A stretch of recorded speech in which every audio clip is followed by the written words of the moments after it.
ಕೇರಳಂನಲ್ಲಿ ಕಾಂಗ್ರೆಸ್ಗೆ ಭರ್ಜರಿ ವಿಜಯ. ದೊಡ್ಡ ಗೆಲುವು ಸಿಕ್ಕರೂ ಕೈಪಡೆಯಲ್ಲಿ ಕಿತ್ತಾಟ ಜೋರಾಗಿದೆ.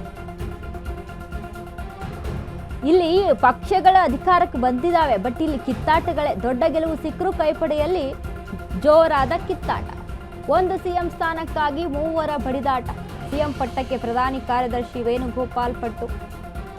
ವೇಣುಗೋಪಾಲ್ ದೆಹಲಿ ಬಿಟ್ಟು ಬರೋದು ಬೇಡ, ನಾನೇ ಸಿಎಂ ಆಗ್ತೇನೆ ಎನ್ನುತ್ತಿರುವಂತ ವಿಸಿ ಸತೀಶ್. ಇಬ್ಬರ ಜಗಳದ ಲಾಭ ಪಡೆಯಲು ಚೆನ್ನಿತ್ತಲ್ ಯತ್ನ. ಎಸ್, ಕರ್ನಾಟಕದಲ್ಲೂ ಕುರ್ಚಿ ಫೈಟ್ ಹಿಂಗೆ, ಇಲ್ಲಿ ಕೇರಳದಲ್ಲೂ ಕೂಡ ಅದೇ ಸ್ಥಿತಿ ಆಗಿದೆ ನೋಡಿ. UDF ಅಧಿಕಾರಕ್ಕೆ ಬಂತು, ಆದರೆ ಸರ್ಕಾರ ರಚನೆ ಆಗಬೇಕು. ಸರ್ಕಾರ ರಚನೆ ಆಗೋದ್ರಲ್ಲಿ ಸಿಎಂ ಆಗೋದು ಯಾರು?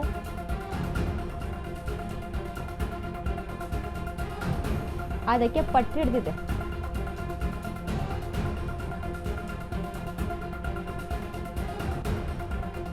ವಿಸಿ ಸತೀಶ್ ಹೇಳ್ತಾ ಇರುವಂಥದ್ದು, ಬೇಡ KC ವೇಣುಗೋಪಾಲ್ ದೆಹಲಿಯಲ್ಲಿದ್ದಾರೆ, ಅವ್ರು ಅಲ್ಲೇ ಇರಲಿ, ರಾಜ್ಯಕ್ಕೆ ಎಂಟ್ರಿ ಕೊಡೋದು ಬೇಡ, ಅವರು ದೆಹಲಿ ಕೇಂದ್ರದ ಮಟ್ಟದಲ್ಲೇ ಇರಲಿ ಅಂತ. ಚೆನ್ನಿತ್ತಲ್ KC ವೇಣುಗೋಪಾಲ್ ದೊಡ್ಡ ಗೆಲುವು ಸಿಕ್ಕರು ಕೈಪಡೆಯಲ್ಲಿ ಕಿತ್ತಾಟ. KC ವೇಣುಗೋಪಾಲ್ ಪರ 47, ವಿಸಿ ಸತೀಶನ್ 35, ರಮೇಶ್ ಚೆನ್ನಿತ್ತಲ್ 16. ಈ ರೀತಿಯಾಗಿ ಬೆಂಬಲ. ಬಟ್ ಇಲ್ಲಿ ನೋಡಿ, LDF ಇಂದ UDF ಮತಗಳನ್ನು ತೆಗೆದುಕೊಂಡು ಪಿನರಾಯಿ ವಿಜಯನ್ಗೆ ಮುಖಭಂಗ, ಭಾರಿ ದೊಡ್ಡ ಮುಖಭಂಗ, ಆ ರೀತಿಯಾಗಿ ಸೋಲನ್ನು ಉಂಡಿದ್ದಾರೆ ಪಿನರಾಯಿ ವಿಜಯನ್. ಈ ಬಾರಿ ಕಾಂಗ್ರೆಸ್ ತಮಿಳುನಾಡು ಕಳೆದುಕೊಂಡ್ರೆ ಇದೀಗ ಕೇರಳವನ್ನು ಪಡ್ಕೊಂಡಿದ್ದಾರೆ. ಬಟ್ ಇಲ್ಲಿ ಕೇರಳ ಪಡ್ಕೊಂಡಿದ್ರು, UDF ಅಲ್ಲಿ ಏನೆಲ್ಲ ಕಿತ್ತಾಟಗಳು. ಸಿಎಂ ಯಾರು? KC Venugopal, VC Satheesan, Ramesh ಚೆನ್ನಿತ್ತಲ್.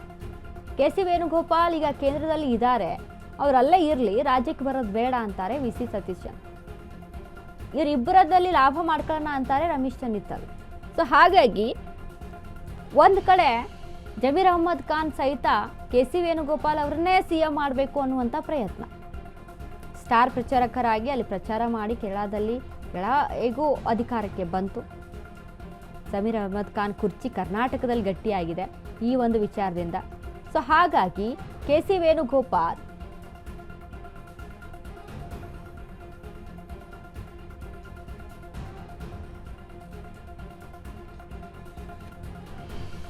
ಕೇರಳದಲ್ಲಿ ಹೊಸ ಸರ್ಕಾರ ರಚನೆ ಪ್ರಕ್ರಿಯೆಗಳು ಚುರುಕುಗೊಂಡಿದ್ದಾವೆ. ಇದೀಗ ಮುಖ್ಯಮಂತ್ರಿ ಸ್ಥಾನಕ್ಕೆ ತೀವ್ರ ಪೈಪೋಟಿ ಉಂಟಾಗಿದೆ. ಕಾಂಗ್ರೆಸ್ನ ಪ್ರಮುಖ ನಾಯಕರಾದ KC ವೇಣುಗೋಪಾಲ್, ವಿಡಿ ಸತೀಶನ್ ಮತ್ತು ರಮೇಶ್ ಚೆನ್ನಿತ್ತಲ್ ಸಿಎಂ ಸ್ಥಾನದ ಪ್ರಬಲ ಆಕಾಂಕ್ಷಿಗಳಾಗಿದ್ದಾರೆ.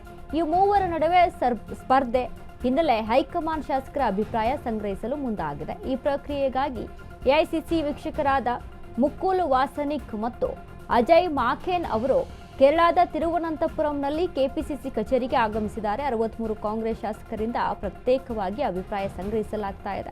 ಆರಂಭಿಕ ಮಾಹಿತಿಗಳ ಪ್ರಕಾರ KC ವೇಣುಗೋಪಾಲ್ ಅವರಿಗೆ 47 ಶಾಸಕರು ಬೆಂಬಲ, ವಿಡಿ ಸತೀಶನ್ ಅವರಿಗೆ 35 ಶಾಸಕರ ಬೆಂಬಲ ಮತ್ತು ರಮೇಶ್ ಚೆನ್ನಿತ್ತಲ್ಗೆ ಅವರಿಗೆ 16 ಶಾಸಕರ ಬೆಂಬಲ ಇದೆ ಎನ್ನುವಂಥದ್ದು ತಿಳಿದಿರುವಂತಹ ವಿಚಾರ. ಈ ವರದಿಗಳನ್ನು ಆಧರಿಸಿ ಹೈಕಮಾಂಡ್ ಅಂತಿಮ ನಿರ್ಧಾರ ಪ್ರಕಟಿಸುವಂತ ಸಾಧ್ಯತೆ. ಮೇ 10ರೊಳಗೆ ಕೇರಳದಲ್ಲಿ ಹೊಸ ಕಾಂಗ್ರೆಸ್ ಮುಖ್ಯಮಂತ್ರಿ ಅಧಿಕಾರ ಸ್ವೀಕಾರ ಮಾಡುವ ನಿರೀಕ್ಷೆಯಲ್ಲಿ ಇರುವಂಥದ್ದು.